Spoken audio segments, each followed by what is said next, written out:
Come along, children. Now we're going to have a little music.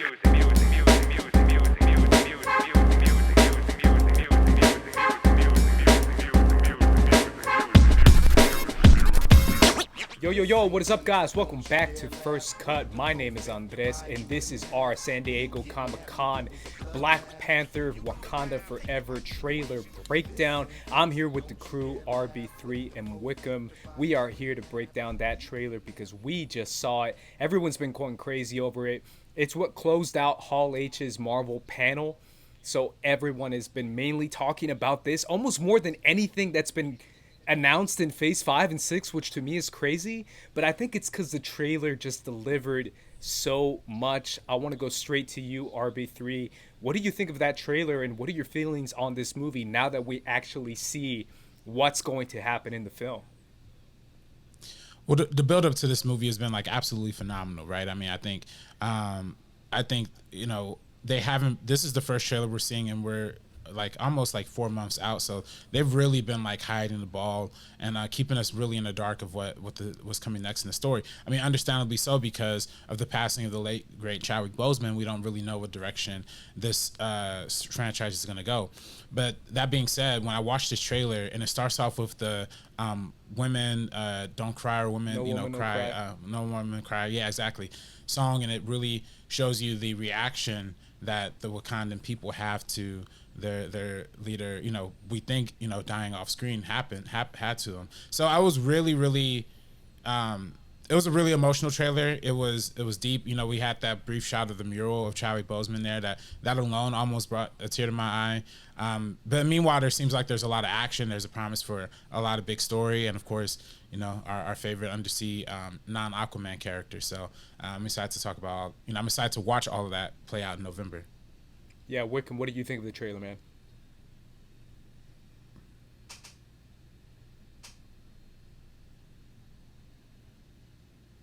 Wickham, what did you think of the trailer, man?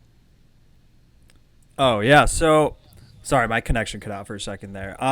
Yeah, I thought it was really dope. I feel like it focuses on sort of the bigger world of Wakanda a lot more than the actual Black Panther, which I have mixed feelings about. But the world itself was amazing. So, out of everything that I saw, like, I would say I'm most excited for Namor and his story, the first mutant. And I love how they sort of remix his origin story to be, sort of this Mayan background. And I thought that was a really cool twist for that character, because that's not true of that character in the comics.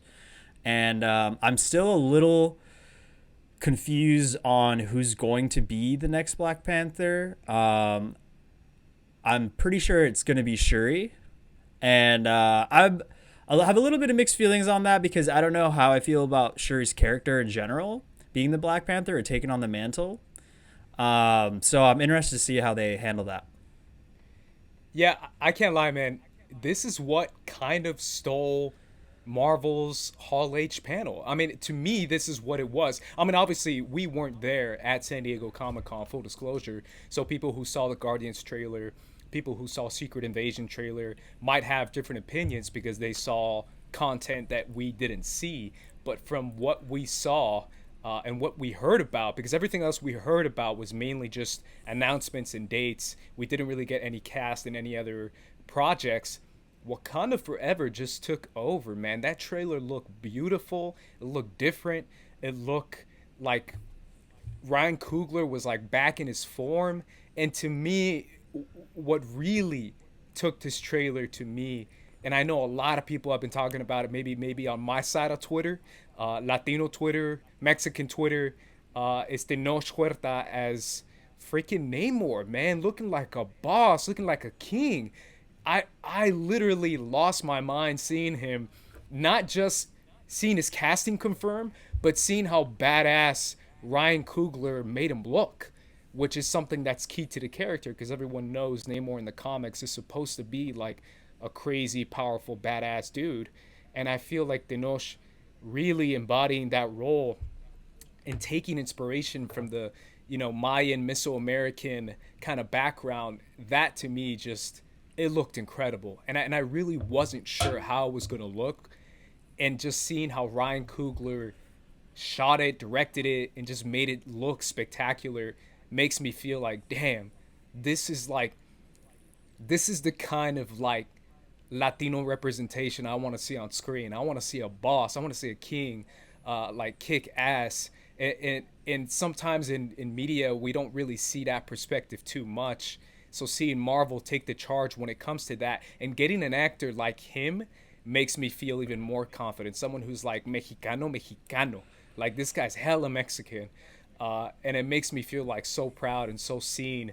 And seeing it in a Black Panther movie, I'm hyped, man. I'm hyped. And I going back to the Black Panther angle, we should talk about that because I feel like that's gonna be the big mystery, even in the film itself. I feel right. Who is Black Panther? A lot of people saying Nakia. A lot of people saying Shuri. Some people saying maybe it's the risen. He is risen Killmonger. I don't think that's too far off. That's me. That's my theory. And I just seeing how much underwater stuff. Listen, and somebody, I was telling my theory. I tell this theory to everybody now because I'm so like gun sure about it. People say like, we didn't actually see his body go into the water. Like at the end of Black Panther, he just fell over on the ridge and that was it. Like he didn't actually get thrown into the water. Okay, acceptable. Maybe he doesn't like actually get thrown into the water. But I still think there's no Chadwick. There's no I'm not saying like, obviously all the contenders to take over Black Panther right now are obviously, powerful women because that's what Wakanda's built on, the Dora Milaje. But beyond Winston Duke's character, Ibaku, what other male candidate is there to actually take over that role, right? So, I mean, I personally think, and I think Michael B. Jordan is going to be in this movie one way or another, even if it's a flashback. Either it's in the spiritual realm or something like that, or as I think as a primary character that's going to come back. But either way, I think his character has so much more potential. And as much as I love like Letitia Wright and as much as I love Lupita Nyong'o, like, I'm not sure if Marvel is going to put an entire franchise behind those actresses the same way that you can almost kind of put a franchise behind Michael B. Jordan that, Ryan Coogler obviously already did with Creed. So that's what just gives me a little bit more credence as to, they might bring Michael B. Jordan back too because it's Ryan Coogler. Which, by the way, speaking of the directorial style, you mentioned the colors. The way this directing looks in this movie just looks epic. Like, we've been talking a lot about Marvel movies lately and how, sometimes they look flat, sometimes they don't look the most visual, sometimes they don't look the most colorful or dynamic, and sometimes we talk about how the visual effects don't look up to par, but everything that they showed in this trailer looked really, really good. And I hope that Marvel Studios and Ryan Coogler heard a lot of the criticism about the first Black Panther, how it was pretty much a perfect movie up until the third act where the CGI took over. I hope they kind of heard that criticism and are taking that like to heart. Wickham, kind of going off that, man, who do you think should take over the Black Panther role? Well, who I think should and who I think will are two different things. So, like, I think I agree with Rob here. I think that, it should be Michael B. Jordan, but it's not looking that way because we do get one shot of the Black Panther suit, right? And you see the claws come out, and I've seen freeze frames of it, and the wrists are really small. So skinny. It can't be Michael Jordan's wrists. My money's on that it is Shuri. But that doesn't mean we have to completely lose hope that Michael B. Jordan won't be in this movie. He could be, like Rob mentioned earlier, in the spirit realm. But there also is a possibility that they have two Black Panthers. They could have Michael B. Jordan's Black Panther and Shuri, both of them, which is what I'm fingers crossed hoping is going to happen because we got two Thors. We're going to have like three Ant-Mans. We got two Iron Man. You know what I mean? Like, it's not completely off the table and it's not totally crazy to say that we could have two Black Panthers. You guys are so convinced that Michael B. Jordan is coming back. Like dead ass. Maybe we're just in denial. Yeah, maybe we're just in denial. Are we sure he's coming back? Like, I think it's Shuri. Like, I know a lot of people are gonna dissect that frame and really go like, body analyzing people, but it's kind of true. Like, if we're being real, Letitia Wright is really skinny, and she does seem to be the one to take over that mantle, and it does seem like it's a smaller person in that suit.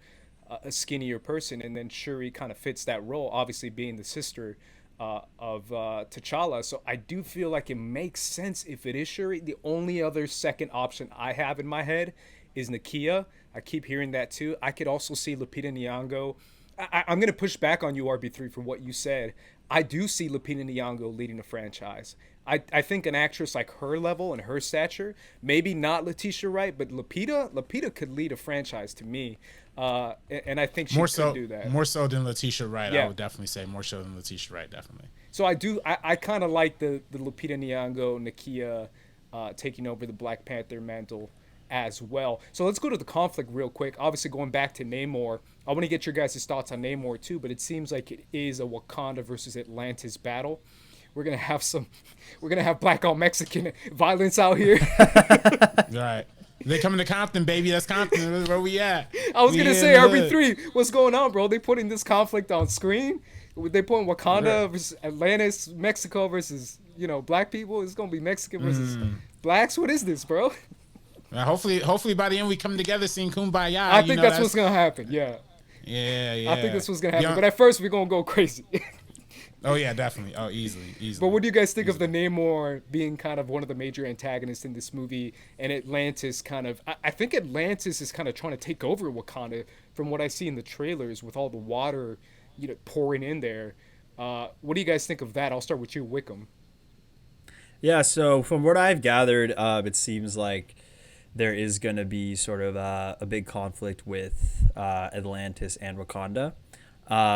I've heard some rumors that it's going to be sort of a civil war type situation where there's two parties that are arguing, but there's a third party that's pulling the strings.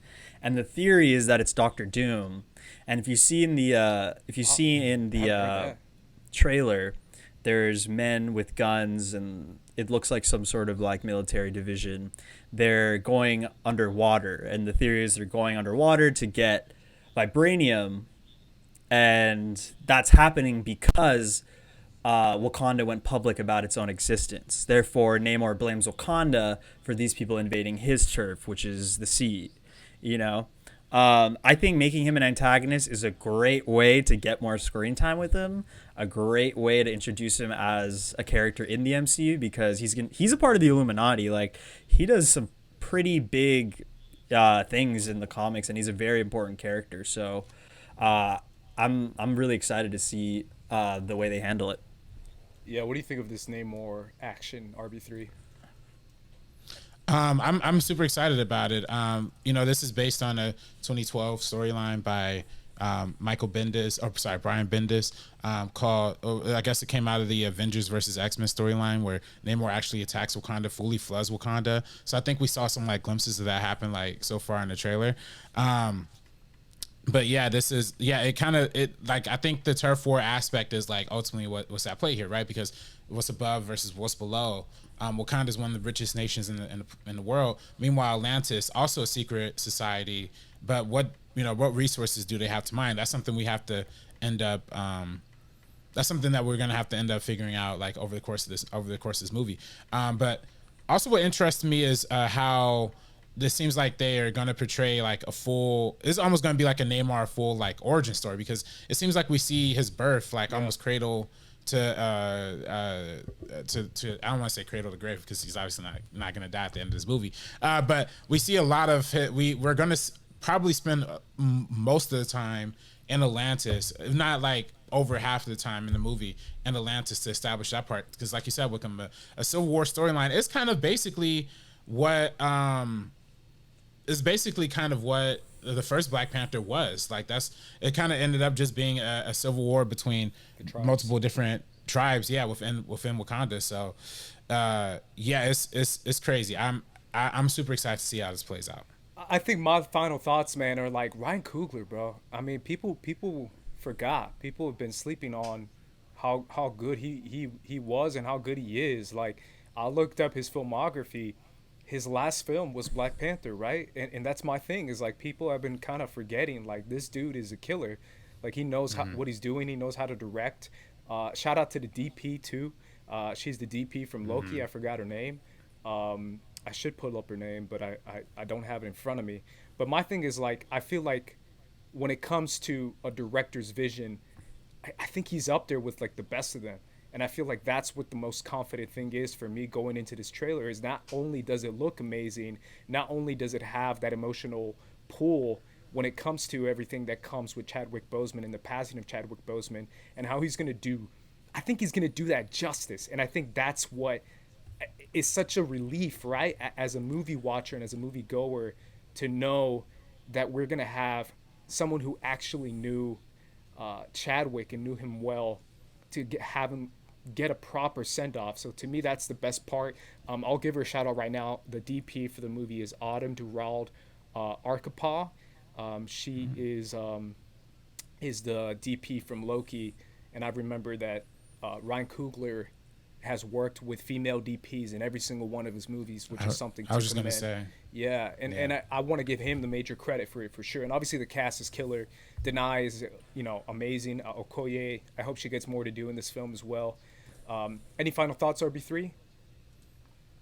Yeah, no, I 100% agree. I think this is going to be great. And as I mentioned before, that comic book line that it's based on actually did end up leading into the Secret War storylines. Oh, there you go. That like took place in 2015. So it seems like all of this Marvel stuff is like building into a singular direction. We're kind of wondering at the beginning of Phase 4, like what we talked about in the last video, like where are they going, where are they headed? But it seems like we have a pretty clear direction now. Based on the announcement of the new Avengers and stuff. So I'm excited for seeing this being the end of Phase 4, how this is going to be a transitional period.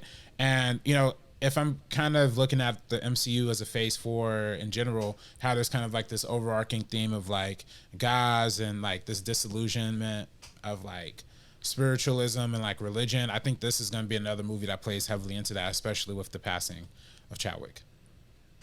Yeah, for Wakanda Forever, Wikum, how do you feel like this is going to close out Phase 4? Do you think it's going to be the one on top? To be honest, I'm a little concerned because there's a lot of issues with the character that I have. Like, first of all, like I think it's odd that T'Challa has now died 3 times because he dies in Black Panther 1, people think he's dead and have a funeral, right? And then again in Infinity War, he dies again. And then now in this movie, he's dying again. So it just seems like a little messy. And obviously this was due to variables that, Marvel couldn't control. But I'm a little concerned, but from the trailer, the visuals look great. And I think that this is just like one of the first of many trailers, you know what I mean? I think this was a trailer to really just like get the hype going. I don't think this trailer is really doing justice to the character of Black Panther itself. And the name Black Panther isn't even in the title. It's just called Wakanda Forever. So my biggest thing is I want to see more of Black Panther in the Black Panther movie. So, yeah. Yeah, I mean, I think Wakanda Forever is like the subtitle, though. I still think the Black Panther is at the top of it. But I see what you're saying for sure. It definitely feels like they're more expanding into what Wakanda is. But again, for me, it's all about Ryan Coogler for me. If Ryan Coogler wasn't the one behind the wheel, then I would be as concerned as you are. But for me, Ryan, to me, I think he knows what he's doing, and I think he has enough heart to deal with this kind of tragedy in real life and in this fictional world. So I trust that dude. I think he's going to kill it. Either way, guys, that is our thoughts on Wakanda Forever, the trailer, the first teaser that came out from San Diego Comic-Con. Let us know in the comments down below. What did you think of the trailer? What is your favorite part of the trailer? Are you looking forward to Namor, to more of Nakia, to more of Shuri? Let us know in the comments down below who you think should take over the Black Panther mantle. Let us know down below. Make sure to subscribe to First Cut if you haven't done so already. You can follow me at Squad Leader Race. RB3, where can everyone find you, man? You can follow me on Twitter and Instagram at Director RB3. And Wikum. You guys can follow me on all platforms at WIKVM. Alrighty, guys. Either way, for the First Cut crew, we're going to be peacing out. So peace. Peace.